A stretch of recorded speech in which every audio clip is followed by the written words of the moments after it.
Hai Sobat Investor, apa kabar? Ketemu lagi di Investor Academy Indonesia bersama saya Andre Rukito. Hari ini kita akan tayangkan video tentang tanya jawab Q&A dari peserta seminar-seminar waktu itu di Pupuk Kaltim ya ke Pak Donald. Ya mudah-mudahan dari pertanyaan investor atau calon investor tersebut bisa membantu Anda memahami kegalauan Anda juga mungkinnya atau pertanyaan di diri Anda ya. Oke, kita mulai aja ya.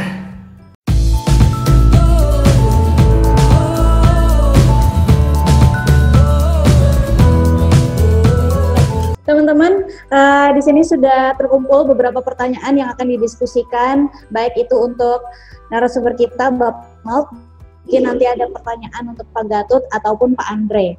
Mungkin bisa ditayangkan terlebih dahulu pertanyaan yang sudah masuk. Oke, di sini bagaimana? Ini kan dari Bapak Heri Kurniawan dari Pupuk Kaltim. Pertanyaan mungkin ditujukan kepada Bapak Donald. Ini bagaimana investasi saham yang benar? Apakah beli di saat yang tepat dan dijual di saat yang tepat, atau dibeli saja, nggak peduli harga naik atau turun, tapi mengharap dari dividen saja? Gimana Pak Donald, bisa dijawab atau kita bacakan dulu semua pertanyaan? Bebas enggak ya? Oke, mungkin pertanyaan ini dulu bisa langsung dijawab Bapak. Boleh. Tadi saya udah sharing ada berbagai jenis perusahaan dan walaupun sama-sama metodenya value investing, walaupun sama-sama value, tapi mungkin gayanya beda-beda ya kan? Ada yang mungkin tadi yang perusahaannya stalwarts atau bahasa Warren Buffett-nya itu wonderful company, atau bahasa kita tuh perusahaan yang luar biasa lah, perusahaan yang keren banget gitu ya, kayak Bank BRI, Ultra Jaya. Nah itu tipe-tipe perusahaan yang hebat, Unilever, Astra gitu ya, kita beli aja kita diemin. Jadi kita mungkin itu untuk yang jangka panjang banget gitu ya, itu bisa waktu pegangnya bisa seumur hidup, bisa kita buat nanti pensiun dini gitu ya, bisa juga nanti kita wariskan ke anak cucu kita ya kan.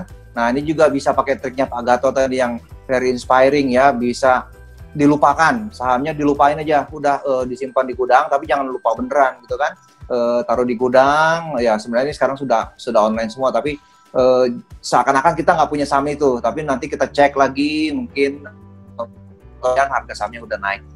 Ini yang tipe perusahaan seperti ini bisa. Tapi ada juga yang gaya saham yang tadi yang pakai prinsip emak-emak gitu ya, khususnya buat perusahaan-perusahaan komoditas kayak batu bara, kertas, nikel gitu ya, logam, kertas, CPO, kelapa sawit. Nah ini kita beli waktu lagi diskon, ya kan? Waktu lagi diskon di murah kayak seperti sekarang nih. Banyak perusahaan besar, perusahaan bagus, perusahaan komoditas, misalnya kayak Astra Agro Lestari, Elsip, ya kan? Atau Indika Energy, atau Adaro, itu lagi murah gitu. Kita beli, tapi dipegangnya jangan selamanya gitu ya. Kita nanti pada saat ekonomi sudah membaik, harga-harga komoditasnya sudah mulai naik, nah kita jual gitu. Jadi kita jual pada saat di harga yang baik, beli pada saat harganya lagi turun. Nah ini khusus untuk perusahaan-perusahaan komoditas. Jadi tergantung pendekatannya Bapaknya mau pakai cara yang mana nih, ya kan? Yang paling gampang yang tadi gaya BRI, nggak usah banyak baca, nggak usah banyak mengerti tentang accounting, ya kan, keuangan perusahaan. Tapi kemudian bisa cari perusahaan-perusahaan hebat seperti tadi BRI, Ultra Jaya, Sido muncul misalnya, Astra Internasional gitu ya, itu bisa dibeli dan dilupakan. Nah kalau yang gaya komoditas itu mungkin perlu riset gitu ya, perlu waktu untuk baca, butuh effort untuk bisa memahami keadaan perusahaan dan industri secara umum. Itu mungkin Mbak Gea. Baik, terima kasih Pak Donald. Mungkin bisa kita lanjutkan ke pertanyaan yang lain. Bisa ditampilkan? Baik. Ini dari Nova Kurniawan. Mumpung belum ada yang bertanya, tadi ya. Saya langsung tanya Pak, izin. Momen sekarang dalam perspektif Bapak-Bapak sekalian, apakah sudah waktunya all in atau masih harus menyimpan cash untuk jaga-jaga IHSG drop lagi? Pandangan Bapak, apakah ekonomi dalam waktu dekat sudah waktunya recovery? Dan apakah recovery-nya V-shape atau U-shape atau bahkan L-shape? Silakan Pak Donald. Ya, terima kasih. Jadi video ini sebenarnya kita bahas ekonomi di YouTube-nya, sehingga mungkin tadi lihat juga, mungkin itu panjang. Kalau sekarang mungkin saya jawab bahwa nggak tahu tuh kira-kira apa namanya IHSG akan turun lagi atau tidak gitu ya. Kalau sudah ada yang tahu pasti sudah jadi kaya raya. Tapi kan kita bisa pakai strategi gitu ya. Yang pertama yang harus diikuti adalah bro masisnya itu mau masukin uang ke situ, tenang nggak kira-kira hatinya. Nah kalau nggak tenang mendingan nggak usah, karena emang ada dua kubu nih, ada yang optimis ada yang pesimis. Kalau saya sih pakai manajemen ya, jadi atur uangnya, nggak semua uang saya masukin ke bursa saham. Tadi kan 50% saya di bursa saham, 50%-nya lagi di obligasi, deposito, properti misalnya. Sehingga kalaupun turun ya masih ditutupi sama obligasi dan deposito itu. Jadi nggak ada yang tahu, walaupun emang ada beberapa indikator kalau mama saya ngikutin golongan yang positif gitu ya. Kemarin kan GDP-nya Cina di kuartal kedua 2020 ini tumbuh luar biasa sebesar 3,2%. Jadi lebih tinggi dibandingkan perkiraan analis 2,5%. Jadi pertumbuhan ini menandakan bahwa ekonomi itu akan berbentuk V-shape gitu ya, V-shape. Jadi cepat reboundnya. Dan kita juga udah melihat gitu ya, ada beberapa berita bagus terkait dengan vaksin ya kan. Ekonomi atau kehidupan itu akan kembali normal jika vaksinnya sudah ditemukan, dan Bio Farma baru press release gitu ya bahwa mereka akan memproduksi vaksin buatan Cina di kuartal pertama 2021, sorry. Mungkin beberapa vaksin buatan Inggris ataupun Amerika bisa lebih cepat dari itu, mungkin di akhir tahun mereka sudah mulai masuk ke fase produksi dan distribusi. Jadi udah banyak data-data positif, termasuk bahwa investor besar di dunia seperti BlackRock gitu ya, itu akan masuk ke Indonesia. Dan biasanya kalau BlackRock masuk, itu yang lain juga akan ikut. Jadi begitu investor asing masuk ke Indonesia, itu minimal naik ke 5.500 atau 6.000 gitu ya, mungkin bahkan. Jadi bagi saya sih prinsipnya adalah beli pada saat murah gitu ya, walaupun emang kondisinya kita tidak ada yang tahu gitu ya, apakah kedepannya akan turun. Walaupun jika pun turun itu tidak akan sedalam Maret gitu ya. Kalau Maret itu bisa sampai ke 4.000, nah ini mungkin kembali ke level 4.700 mungkin gitu ya, tapi semua nggak ada yang tahu. Cuman kita lihat beberapa data yang ada, kita analisis, nah kemudian kita money managementnya seperti apa. Jangan, kalaupun mau masuk gitu ya, itu pikiran harus tenang. Yang kedua, jangan semua uang kita dimasukkan ke situ. Mungkin itu, tapi lebih detailnya bisa dilihat di channel kita gitu ya, di Investor Academy Indonesia. Begitu Bu Gea mungkin. Pak Dono, jadi dalam memilih perusahaan mana kita harus berinvestasi juga harus berdasarkan dari insting dan feeling ya Pak. Berdasarkan apa Bu? Insting dan feeling. Insting dan feeling. Ya. Enggak sih, insting itu maksudnya begitu kita sudah paham, kita udah punya pengalaman yang cukup, experience yang cukup lama gitu ya, knowledge, pengetahuannya kita tahu, kita paham. Nah seringkali itu kan itu sudah pakai insting ya kan, sudah pakai insting. Apalagi pengetahuan kita tentang bisnis di Indonesia, konteksnya kita sudah pahami, kita update tanpa harus menganalisis laporan keuangan dan mungkin berita-berita yang lain, karena mungkin kita sudah terekam beberapa data itu. Nah kita langsung misalnya BRI gitu ya, BRI pada saat harga ke 2.300 Saya itu nggak pakai analisis lagi, nggak pakai baca lihat laporan keuangannya, karena sebelumnya sudah saya baca, sebelumnya sudah saya analisis, tapi itu sudah cukup lama gitu ya. Nah pada saat kemarin 1-2 bulan yang lalu BRI turun ke 2.300, ya saya tanpa banyak analisis langsung beli gitu ya. Nah itu mungkin insting yang memang karena sudah terbentuk dari akumulasi pengetahuan dan pengalaman yang kita miliki. Bukan insting yang mengikuti Mama Lorenz gitu kali ya, apa namanya, proyeksi atau hitung kancing, enggak. Ini harus harus kita analisis gitu, harus kita analisis. Tapi mungkin Mbak Gea instingnya kuat kali, jadi bisa karena hatinya putih kan, tadi kata Pak Gatot, kadang-kadang orang yang hatinya suci gitu ya, instingnya bagus gitu. Nah mungkin boleh kita pakai, karena mungkin kan orang-orang yang baik hati itu mungkin kadang-kadang tadi ya dapat arahan spiritual mungkin ya kan, karena mungkin banyak beramal, karena banyak ya jalannya dibukakan gitu ya, mungkin gitu ya, seringkali itu juga terjadi sih. Baik, terima kasih Pak Donald. Dan kita melanjutkan ke pertanyaan selanjutnya.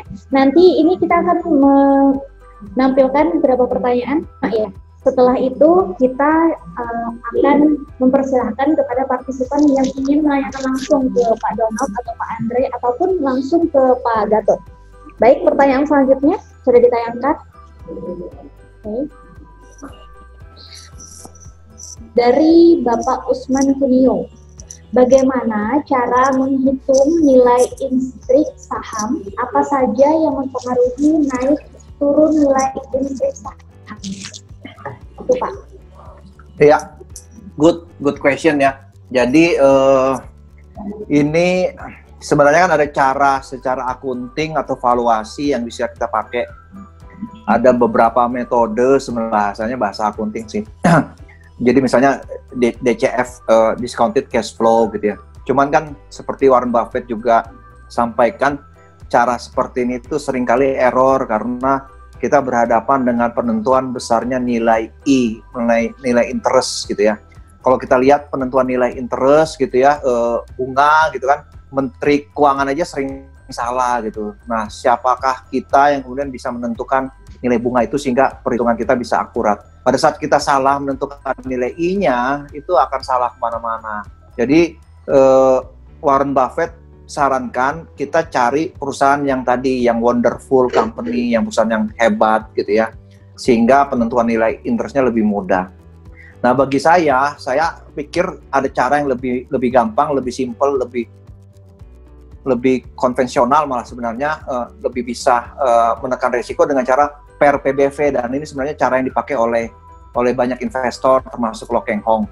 Jadi kalau mama kita mau lihat, saya beli saham Ciwi Kimia waktu masih sangat murah di harga 900 perak per lembar saham. Kemudian saya mau jual di berapa nih, pertanyaannya. Ya kan saya jualnya mungkin di harga yang wajarnya, harga nilai intrinsiknya ya kan. Itu saya hitungnya berdasarkan per, ini bahasa teknis lagi ya, mungkin bisa di Google itu per itu apa. Pernya itu antara sekitar 12 lah gitu ya. 10-12 atau 12-14 saya lupa gitu ya. 10-12 kalau nggak, 12-14 kalau nggak salah.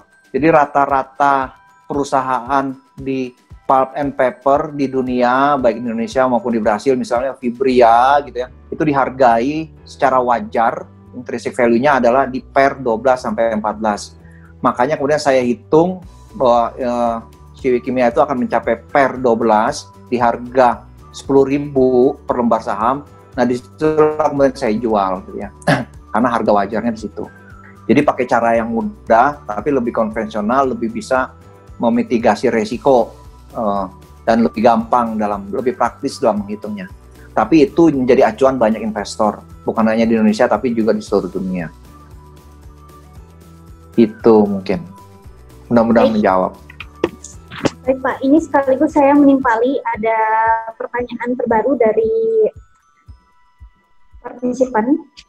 Karena katanya dari pukul 14 sampai dengan saat ini tadi yang lebih banyak dijelaskan itu adalah kelebihan kita dalam berinvestasi saham. Ada nggak sih Pak pengalaman Bapak pribadi soal merugi dalam berinvestasi saham? Ya.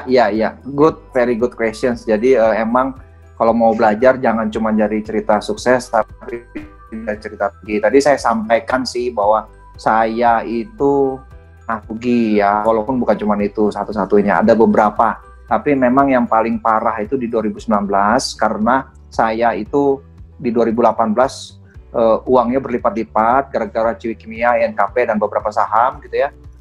Membuat saya jadi greedy, jadi lebih tamak, serakah gitu ya. Ingin mencari saham-saham seperti itu, tapi kemudian membutakan analisa saya. Jadi analisa saya ada banyak yang bolongnya, gara-gara saya ingin mendapatkan keuntungan yang berlipat-lipat. Saya ingin ingin jadi triliuner lah, seperti Lo Keng Hong. Tapi gara-gara pingin cepat kaya, greedy tadi ya, serakah, itu malah justru rugi 1 miliar lebih selama 2019. Makanya saya berhenti dulu, quit, maksudnya untuk menenangkan diri, coba evaluasi lagi cara saya, dan akhirnya saya sadar gitu ya bahwa emang di berinvestasi saham ini tidak boleh yang namanya serakah gitu ya. Sehingga di Agustus 2019 saya keluar, walaupun 70% masih ada 30% lagi. Nah di 2020 saya masuk lagi di Maret, dan itu timingnya emang pas, sehingga di 2020 ini saya bisa profit. Di sepanjang perjalanan dari 2015 sampai 2020 itu seringkali analisisnya salah ya kan. Jadi kalau memang kita punya portofolio 10 saham misalnya, 10 sampai 15, tapi saya usahakan 10. Jadi nggak cuma satu. Jadi dalam porto kita itu ada 10 saham yang berbeda dari industri yang berbeda. Nah, saya katakan benar sampai 4 atau sampai 5 saham dari 10 tadi. Tapi setelah gitu. Walaupun emang keuntungan dari 3 sampai 4 saham yang benar ini gitu ya, menutupi yang saham yang salah. Nah, kalau salah gitu ya saya langsung jual aja, cut loss aja. Jadi untuk kemudian digantikan lebih sportif ya, dan mudah-mudahan analisisnya benar. Jadi sering salah. Kita harus terus belajar, sampai saya masih terus belajar. Walaupun sebenarnya saya 5 tahun masih termasuk belum lama lah ya, ada banyak yang senior di luar sana yang mungkin lebih berpengalaman dalam dunia saham gitu. Itu pun masih sering salah. Warren Buffett juga kemarin waktu investasi di saham-saham airlines itu juga salah ya kan.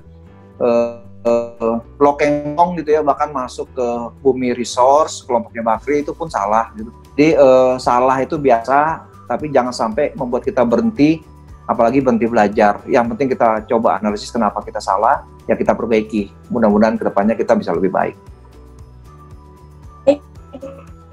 Atau gimana caranya agar ketika kita mengalami kesalahan dalam analisa, kita tidak langsung gimana?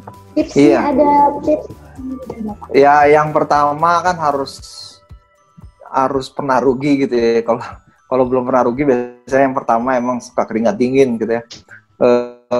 Jangan pakai uang ngutang ya kan, jangan pakai ngutang ke kartu kredit, apalagi ngutang ke mertua, itu jangan gitu, itu risikonya besar sekali gitu kan. Jadi harus uang dingin kita, jangan pakai misalnya pakai uang dapur. Nah itu bahaya, itu bisa dimarahin sama yang di rumah ya kan. Nah itu harus uang dingin. Yang kedua, kita pasti nanti salah gitu ya. Kalaupun salah gitu ya kita itu proses belajar. Makanya nanti pada saat beli saham itu jangan, misalnya kita punya uang 10 juta atau 100 juta, jangan semua uang itu dibeli ke 1 saham atau 2 saham. Tadi beli 10 saham, dibagi rata misalnya. Kalau memang kita modalnya 10 juta, masing-masing saham 1 juta. Jadi kalaupun rugi ya kan, kondisi ekstrim misalnya yang mungkin tidak pernah terjadi, 1 saham itu 1 juta, hilang semua gitu ya, itu seharusnya tidak pernah terjadi. Itu kan cuman 10% dari portofolio kita, dari modal kita. Paling yang kalau memang kita salah itu kemungkinan besar 10-20% gitu ya, atau saya pernah paling besar 40% gitu ya. Jadi cuman 4%. Syukur-syukur nanti dari 10 itu ada yang benar. Nah biasanya kalau yang benar itu akan sangat menutupi kerugian dari 1 atau 2 saham itu. Jadi jangan pernah berhenti, itu biasa saja. Yang senior pun masih sering salah, saya masih sering salah. Terus belajar, artinya kita bisa lebih baik ke depannya. Santai aja, rugi mah itu membuat kita lebih baik. Baik, terima kasih Pak Donald. Ini masih ada pertanyaan ya? Dari Bapak Muhammad Doni ya. Pertama, bagaimana Pak cara memilih emiten yang bagus, bagaimana cara memilih emiten yang bagus? Yang kedua, investasi saham itu di hold berapa tahun, bulan, atau minggu, atau hari, Pak? Ya, ini sebenarnya mirip sama yang tadi ya. Jadi misalnya ada dua atau tiga cara kita nyari yang saham yang tumbuhnya cepat, kayak startup gitu, atau kita cari yang kayak BRI, perusahaan yang bagus luar biasa, ya kan? Nah, misalnya saya cerita yang saham yang BRI, sebenarnya yang paling gampang kita cari di perusahaan-perusahaan 600 lebih emiten di Bursa Saham Indonesia ini, ada nggak sih yang misalnya kriterianya itu kita lihat salesnya naik terus, omsetnya naik terus dari tahun ke tahun, dan naiknya itu di atas 10% misalnya. Profitnya juga naik, ekuitasnya naik, ya kan? Yang kedua, dia hutangnya rendah, walaupun emang bank sebenarnya tingkat hutangnya tinggi gitu ya. Kita tidak terlalu melihat itu kalau di bank, karena model bisnisnya seperti itu.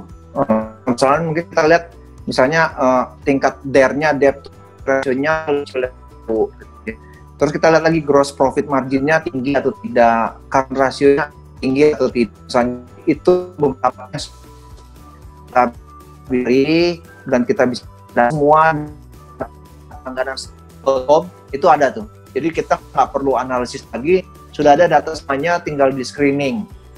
Kemudian muncullah perusahaan-perusahaan yang tadi kita pilih, BRI Jaya gitu ya, Astra Internasional atau yang lain. Jadi setelah kita dapatkan perusahaan-perusahaan ini, kita masuk ke BRI, itu kita cek harganya murah atau mahal ya, pakai valuasinya. Rata-rata misalnya di Indonesia itu PER-nya itu 10 sampai 12 atau 12 sampai 15. PBV-nya saya sih mencari yang PBV di bawah 1 gitu ya, walaupun perusahaan seperti ini jadi mungkin 1 sampai 1,5 masih oke. Makanya kemarin waktu BRI masuk ke 300 itu masuk ke kriteria kita. Hingga kita masuk ya kan, karena harganya murah. Yang ketiga, setelah kita beli gitu ya di harga yang murah, ya kita diamin aja kayak saham-saham BRI, Ultra Jaya itu kita diamin aja sehingga kita tidak perlu khawatir kapan harus, dan kemudian kita nikmati dividennya. Kita nikmati dividennya yang seringkali cukup besar, dan beberapa perusahaan misalnya kayak Power atau Adira Finance itu lebih tinggi dari bunga deposito gitu ya. Dan itu berarti investasi kita itu menghasilkan pendapatan pasif yang lumayan, yang lebih besar daripada deposito. Itu yang tadi BRI. Kalau umpama pendekatan yang ketiga, yang misalnya kayak tadi perusahaan-perusahaan komoditas, itu agak berbeda. Begitu kita bisa punya kesempatan untuk beli di harga yang murah, kita beli. Tapi kemudian begitu harganya tinggi, nah harganya tinggi itu bisa terjadi sangat cepat, itu bisa jadi bulanan gitu ya, atau mungkin 1 tahun gitu ya paling lama, atau paling lama 1,5 tahun. Nah itu kita bisa jual gitu ya. Jadi ini karakteristiknya berbeda, tinggal kita mau pakai pendekatan yang mana. Ini yang perlu kita tentu semuanya disesuaikan dengan kita sendiri. Kita mau baca, mau riset atau tidak, gitu, atau kita mau yang lebih gampang. Nah kalau yang lebih gampang tadi pakai gaya BRI. Tapi kalau kita mau riset, kita mau capek 3 jam sehari baca, update laporan keuangan, laporan tahunan, public exposure, data-data yang lain gitu ya. Kita harus spend waktu 3 jam sehari misalnya selama seminggu ya. Jadi Jadi buat Bapak dan Ibu silakan open mic apabila ingin langsung bertanya ke Pak Donald, ke Pak Andre maupun ke Pak Datuk. Halo Mbak Gia. Halo Mbak Gia. Waduh, duluan.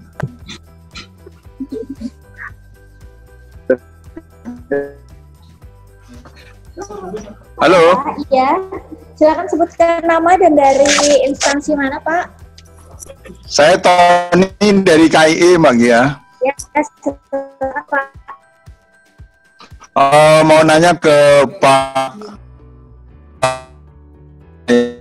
dalam situasi ini ekonomi nasional untuk membeli itu berdasarkan analisis fundamental, teknikal, atau isu pendermologi. Yang kedua, sebenarnya untuk invest yang paling menguntungkan itu waktu. Jadi saya sudah sering gitu ya. Nah, kalau Bapak memakai pendekatan yang wonderful company itu emang bisa 5-10 tahun, walaupun depan pun Bapak nikmati kalau Bapak mau menjual. Jadi sebenarnya keputusannya di Bapak, apakah Bapak mau menjual gitu ya, atau mau menunggu lebih kemudian hasilnya lebih tinggi. Misalnya kayak saya kemarin beli Bank BRI karena saya pikir naiknya cepat sekali gitu ya. Cuman waktunya sebulan, saya jual dengan profit 20% misalnya. Nah, saya memang tidak sampai 10 tahun karena pakai pinjam Graham. Artinya saya beli di murah, di harga bawah, jual di harga tinggi, Pak. Tapi pendekatan ini bukan berarti harian atau jaman gitu ya. Jadi kita ada dasar fundamentalnya. Perusahaan-perusahaan yang dibeli pun tidak semua perusahaan, bukan perusahaan-perusahaan gorengan khususnya, gitu, perusahaan-perusahaan yang GCG-nya jelek gitu ya, yang manajemennya mungkin tidak bisa dipercaya. Tapi perusahaan-perusahaan yang bagus yang lebih ke komoditas yang mengandalkan siklus ekonomi. Jadi seperti perusahaan-perusahaan batu bara kayak Adaro itu kan bagus, Bukit Asam juga bagus, Indika Energy misalnya, atau perusahaan metal, tambang, perusahaan-perusahaan CPO, kelapa sawit, perusahaan-perusahaan kertas gitu ya. Kayak waktu saya 2017 ke 2018 itu saya dapat keuntungan yang luar biasa dari perusahaan kertas hanya dalam waktu 1 tahun, Pak. Jadi harga saham saya naik dari 900 perak per lembar naik ke 10.000 hanya dalam waktu 1 tahun. Itu saya modal awalnya tuh 300 juta. Jadi di tengah-tengah nambah, nah dalam waktu 1 tahun ya bisa 10 kali lipat gitu, Pak. Tentu ini tidak selalu terjadi setiap tahun, tapi kenaikan 50-100% itu seringkali terjadi dalam waktu 1 tahun. Jadi emang patokan saya berdasarkan pengalaman saya di bursa Indonesia yang berbeda dengan bursa Amerika, di mana teori-teori itu kebanyakan dari Amerika. Saya lihat bahwa masa pegang saya dengan gaya seperti itu, gitu ya, khususnya perusahaan komoditas, itu lebih ke arah 1 tahun, Pak. Jadi makanya dalam waktu 5 tahun ini saya bisa menikmati keuntungan berkali-kali lipat, gitu ya, dibandingkan orang lain yang mungkin lama tapi mengikuti perkembangan yang metode yang lain. Mungkin begitu, Pak. Baik, Pak. Terima kasih, Pak Donald. Sama-sama. Semoga cuan ya, Pak. Salam cuan, Pak. Salam cuan. Oke. Kita masih membahas sesi tanya jawab lagi. Silakan kepada partisipan yang ingin bertanya langsung pada Pak Donald. Bisa langsung ke mic.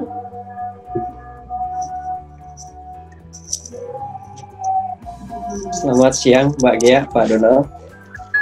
Selamat siang, Mas. Ya, dengan Tommy, saya dari Balikpapan. Terima kasih sharingnya, Pak. Pak Gatot juga sangat inspiratif. Saya ingin bertanya lebih detail, Pak, mengenai lesson learn dari investasi saham-saham yang Pak Donald sempat rugi. Suaranya hilang ya? Iya, suaranya hilang. Oke, Pak, maaf ya.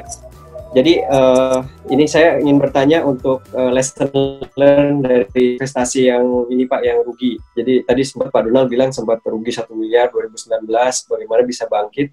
Kemudian Pak Donald pernah cerita beli saham Modern Land kalau nggak salah, MDLN ya waktu itu, dan kemudian itu salah satu saham yang dan kebetulan saya sama teman-teman juga pernah melihat saham itu. Kita lihat sahamnya secara valuasi murah, kemudian juga ada buyback saham waktu itu juga. Jadi kita melihat mungkin wah ini valuasi murah, manajemen portfolio itu murah. Bahkan saya juga datang ke public expose-nya, RUPS-nya, tapi ternyata sekarang malah 50 gitu ya. Dan sepertinya ada yang salah itu waktu saya analisa dan menganggap MDLN itu good company at wonderful price. Nah, mungkin kalau bisa Pak Donald sharing lebih detail, kira-kira seperti apa pelajarannya Pak MDLN. Ya, very good Mas, keren. Ada beberapa saham saya rugi banyak gitu ya di MDLN, di apa namanya, ADMG, terus apa lagi satu lagi itu ya, udah lupa gitu ya. Oke. MDLN kan memang tadi kita lihat prospeknya bagus, harganya murah banget gitu ya,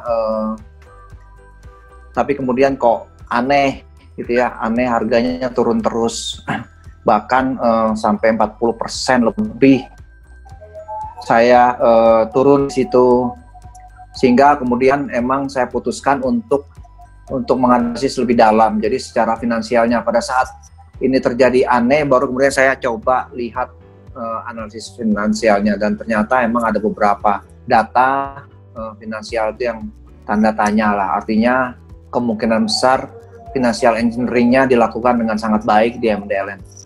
Akibat dari situ saya putuskan keluar Mas. Jadi mungkin di harga 100-an. Jadi saya beli di 200-an, keluar di 100-an, rugi 50%-an gitu ya. Tapi nggak apa-apa, artinya ya cukup besar gitu ya, cukup besar. Tapi kemudian saya belajar gitu ya. Karena ternyata emang MDLN ini kan satu keluarga tuh sama yang punya MDRN ya kan. Jadi apakah perilaku keluarga ini emang senang dengan financial engineering seperti itu, ya kita masih tanda tanya lah. Kemarin sempat disuspend gara-gara nggak bayar obligasi gitu ya, tapi kemudian dia bisa merestrukturisasi, dibuka suspendnya lagi, tapi yang nggak tahu kedepannya apakah emang bisa jadi dia melejit lagi. Kalau mama perusahaan-perusahaan seperti ini kan masih banyak tanda tanya. Tapi bagi saya sih lebih baik menghindar, karena kalau saya masih di situ walaupun peluangnya besar sama seperti dulu, artinya saya mencari yang seperti ini, tapi kemudian hati itu tidak tenang dan malah justru bawaannya emosi gitu, takut, tegang gitu. Lebih baik saya keluar dari saham ini, melupakan bahwa saya akan bisa mendapatkan keuntungan yang luar biasa besar dari perusahaan ini. Jadi saya kembali lagi ke peraturannya Warren Buffett, bahwa yang namanya investasi itu peraturan pertama tidak boleh rugi, ya kan? Peraturan kedua, kalau kamu belum baca peraturan pertama, coba lihat peraturan pertama. Jadi sama kayak ospek. Jadi jangan sampai rugi. Nah, saya melihat kembali seperti itu, saya melupakan ya ada potensi keuntungan yang besar dari MDLN, tapi juga ada potensi kerugian yang lebih besar. Saya menghindari perusahaan-perusahaan yang risikonya besar seperti ini. Saya lebih mencari perusahaan-perusahaan yang risikonya kecil tapi keuntungannya besar. Nah, sehingga saya mulai menghindari gitu ya, dan untungnya saat ini ada banyak perusahaan lain yang bisa memberikan potensi yang mungkin tidak sebesar MDLN gitu ya, tapi cukup besar lah. Nah, saya lebih mengarah ke sana Mas, tapi hati tenang dan potensi rumah sangat sih mungkin mitigasi risiko dan ketenangan pikiran lah ya. Kadang-kadang dengan ketenangan pikiran kita juga bisa lebih analisisnya lebih jalan gitu ya, objektivitasnya lebih baik, sehingga kita bisa lebih tajam dalam memilih saham yang benar. Pak, terima kasih. Iya, sama-sama Mas. Good question. Baik, terima kasih tadi untuk penanya kita Bapak Tommy. Dan yang terakhir mungkin yang ingin bertanya langsung ke Pak Donald. Ya, Mbak Gea. Ya. Sama Pak Donald dari Ramli, mau nanya nih. Silakan Pak Ramli. Silakan. Baik.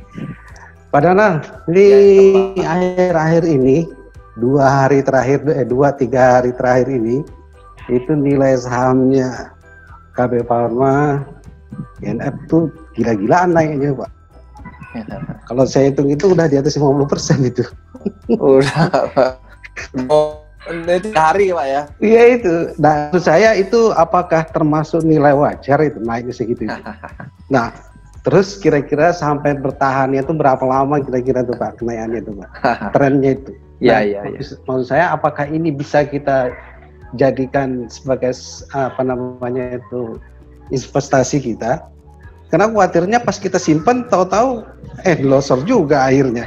Gimana tuh Pak? Kira-kira Pak analisanya Pak? Iya, bagus Pak. Jadi emang 3 hari ini kan Kimia Farma, KF dan Indofarma itu naik 25% ya. Kayaknya hari ini juga naik 25% Pak ya. Betul. 24 sekian persen lah. Jadi sudah lebih, kemarin aja 60-an persen. Berarti sekarang itu mungkin sudah hampir 90% gitu Pak. Dari harga awal 3 hari yang lalu misalnya. Ini kan naik 3 hari ARA ya Pak ya. Kalau saya karena saya nggak punya barang, jadi saya ini jadi aral gitu Pak. Kalau bahasa Sunda aral itu apa jadi? Jadi enggak sih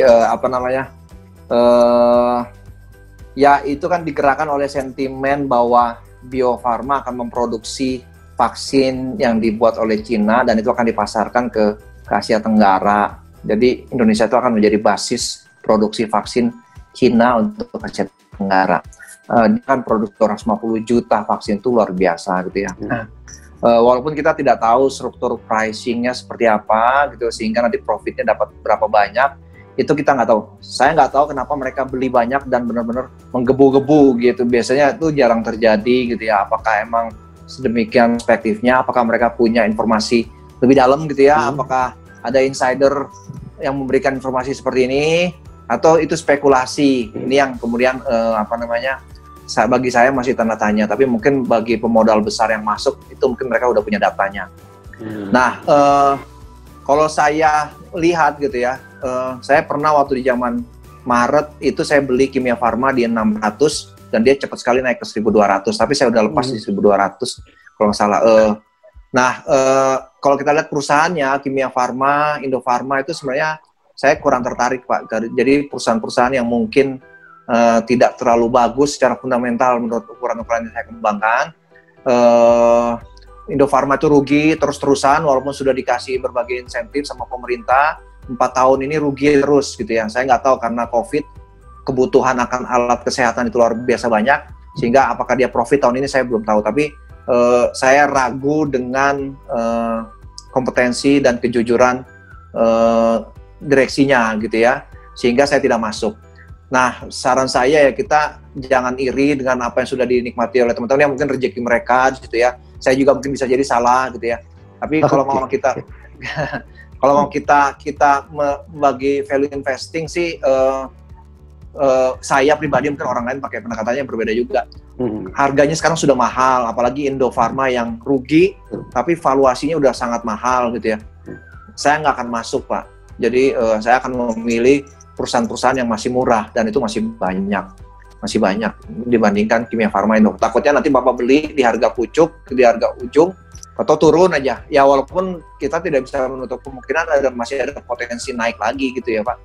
Nggak ada yang pernah tahu gitu ya. Ini seringkali bandar mau membawa ini kemana, tapi agak aneh sebenarnya untuk bisa naik 3 hari berturut-turut seperti ini itu sebenarnya luar biasa aneh. Gitu mungkin Pak. Oke, thank you Pak. Sama-sama Pak. Oke, jangan lupa subscribe ya dan tunggu video-video berikutnya. Bagi teman-teman yang ingin belajar juga tentang fundamental atau yang lain, silakan lihat di playlistnya ya. Oke, see you.